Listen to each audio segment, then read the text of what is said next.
राम राम राम राम राम राम राम राम राम नारायण नारायण। इच्छा द्वेषः सुखं दुःखं संघातश्चेतना धृतिः एतत् क्षेत्रं समासेन सविकारमुदाहृतम्। छठा श्लोक। इच्छा द्वेष सुख दुख संघात चेतना प्राण शक्ति और धृति इन विकारों सहित यह क्षेत्र संक्षेप से कहा गया है। व्याख्या। इच्छा अमुक वस्तु व्यक्ति परिस्थिति आदि मिले ऐसी जो मन में चाहना रहती है उसको इच्छा कहते हैं। क्षेत्र के विकारों में भगवान सबसे पहले इच्छा रूप विकार का नाम लेते हैं। इसका तात्पर्य यह है कि इच्छा मूल विकार है, क्योंकि ऐसा कोई पाप और दुख नहीं है जो सांसारिक इच्छाओं से पैदा न होता हो। अर्थात संपूर्ण पाप और दुख सांसारिक इच्छाओं से ही पैदा होते हैं। द्वेषः कामना और अभिमान में बाधा लगने पर क्रोध पैदा होता है। अंतःकरण में उस क्रोध का जो सूक्ष्म रूप रहता है उसको द्वेष कहते हैं। यहाँ द्वेषः पद के अंतर्गत क्रोध को भी समझ लेना चाहिए। सुखम अनुकूलता के आने पर मन में जो प्रसन्नता होती है, अर्थात अनुकूल परिस्थिति जो मन को सुहाती है उसको सुख कहते हैं। दुखम प्रतिकूलता के आने पर मन में जो हलचल होती है, अर्थात प्रतिकूल परिस्थिति जो मन को सुहाती नहीं है उसको दुख कहते हैं। संघातः 24 तत्वों से बने हुए शरीर रूप समूह का नाम संघात है। शरीर का उत्पन्न होकर सत्ता रूप से दिखना भी विकार है तथा उसमें प्रतिक्षण परिवर्तन होते रहना भी विकार है। चेतना चेतना नाम प्राण शक्ति का है, अर्थात शरीर में जो प्राण चल रहे हैं उसका नाम चेतना है। इस चेतना में परिवर्तन होता रहता है। जैसे सात्विक वृत्ति आने पर प्राण शक्ति शांत रहती है और चिंता शोक भय उद्वेग आदि होने पर प्राण शक्ति वैसी शांत नहीं रहती, क्षुब्ध हो जाती है। यह प्राण शक्ति निरंतर नष्ट होती रहती है, अतः यह भी विकार रूप ही है। साधारण लोग प्राण वालों को चेतन और निष्प्राण वालों को अचेतन कहते हैं। इस दृष्टि से यहाँ प्राण शक्ति को चेतना कहा गया है। धृति नाम धारण शक्ति का है। यह धृति भी बदलती रहती है। मनुष्य कभी धैर्य को धारण करता है और कभी प्रतिकूल परिस्थिति आने पर धैर्य को छोड़ देता है। कभी धैर्य ज्यादा रहता है और कभी धैर्य कम रहता है। मनुष्य कभी अच्छी बात को धारण करता है और कभी विपरीत बात को धारण करता है। अतः धृति भी क्षेत्र का विकार है। 18वें अध्याय के 33वें से 35वें श्लोक तक धृति के सात्विकी, राजसी और तामसी इन 3 भेदों का वर्णन किया गया है। परमात्मा की तरफ चलने में सात्विकी धृति की बड़ी आवश्यकता है। एतत् क्षेत्रम समासेन सविकारमुदाहृतम्।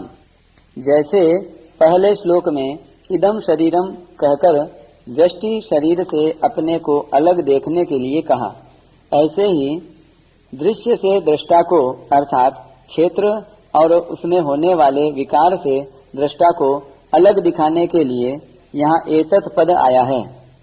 5वें श्लोक में भगवान ने समष्टि संसार का वर्णन किया और यहाँ 6ठे श्लोक में व्यष्टि शरीर के विकारों का वर्णन किया, क्योंकि समष्टि संसार में इच्छा द्वेष आदि विकार होते ही नहीं। तात्पर्य यह है कि व्यष्टि शरीर समष्टि संसार से और समष्टि संसार व्यष्टि शरीर से अलग नहीं है, अर्थात ये दोनों एक हैं।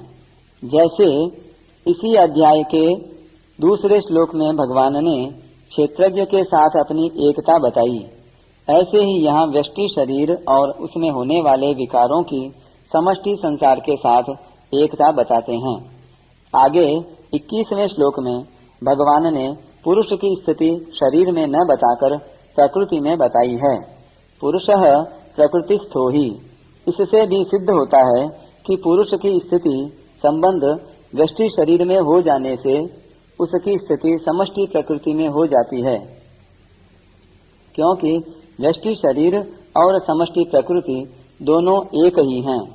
वास्तव में देखा जाए तो व्यष्टि है ही नहीं, केवल समष्टि ही है।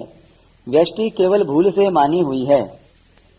जैसे समुद्र की लहरों को समुद्र से अलग मानना भूल है, ऐसे ही व्यष्टि शरीर को समष्टि संसार से अलग अपना मानना भूल ही है।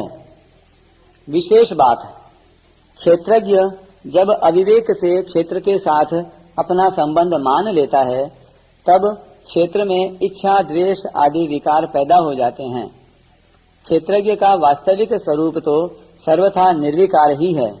क्षेत्र क्षेत्रज्ञ के संयोग से पैदा होने वाले विकार सर्वथा मिटाए जा सकते हैं, क्योंकि क्षेत्रज्ञ का क्षेत्र के साथ संयोग केवल माना हुआ है। इस माने हुए संयोग को मिटाने के लिए भगवान इस अध्याय के पहले श्लोक में शरीर को अपने से पृथक देखने के लिए और फिर दूसरे श्लोक में परमात्मा से अपने नित्य संयोग का अर्थात परमात्मा से अपनी एकता का अनुभव करने के लिए कहते हैं। ऐसा अनुभव होने पर क्षेत्र के साथ मानी हुई एकता का सर्वथा अभाव हो जाता है और फिर विकार उत्पन्न हो ही नहीं सकते। बोध होने पर अर्थात क्षेत्र शरीर से सर्वथा संबंध विच्छेद होने पर इच्छा और द्वेष सदा के लिए सर्वथा मिट जाते हैं। सुख और दुख अर्थात अनुकूल और प्रतिकूल परिस्थिति का ज्ञान तो होता है, पर उससे अंतःकरण में कोई विकार पैदा नहीं होता। अर्थात अनुकूल प्रतिकूल परिस्थिति प्राप्त होने पर जीवन मुक्त महापुरुष सुखी दुखी नहीं होते। सुख दुख का ज्ञान होना दोषी नहीं है, प्रत्युत उसका असर पड़ना विकार होना दोषी है। ज्ञान किसी का भी दोषी नहीं होता। जैसे भोजन करते समय जीभ में स्वाद का ज्ञान होना दोष नहीं है, प्रत्युत भोजन के पदार्थों में राग या द्वेष होना दोष है।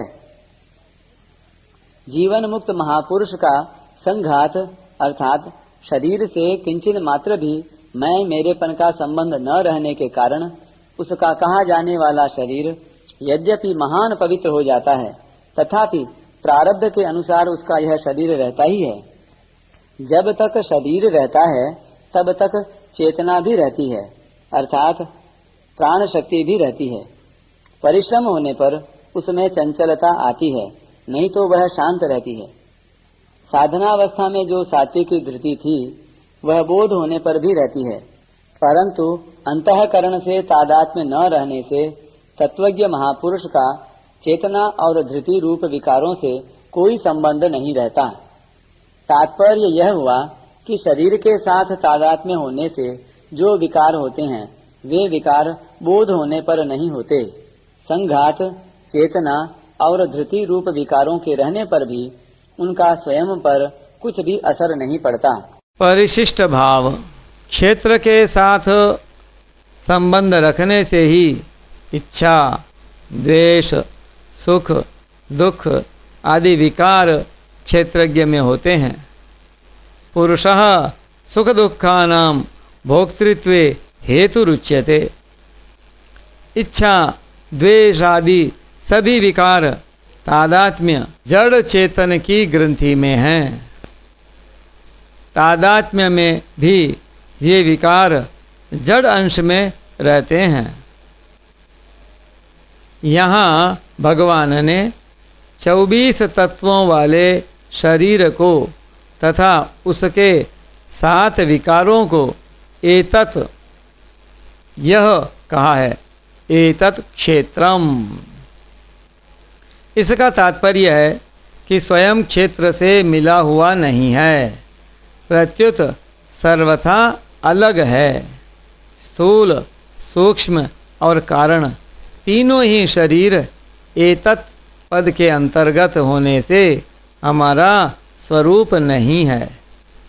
यहाँ विशेष ध्यान देने की बात है कि जब अहंकार का कारण महत्तत्व और मूल प्रकृति को भी एतत् शब्द से कह दिया, तो फिर अहंकार के एतत् होने में कहना ही क्या है। अहम से नजदीक महत्तत्व है और महत्तत्व से नजदीक प्रकृति है। वह प्रकृति भी एतत् क्षेत्रम में है। तात्पर्य है कि अहम हमारा स्वरूप है ही नहीं। जो मनुष्य स्वयं को और अहम क्षेत्र को अलग अलग जान लेता है उसका फिर कभी जन्म नहीं होता और वह परमात्मा को प्राप्त हो जाता है।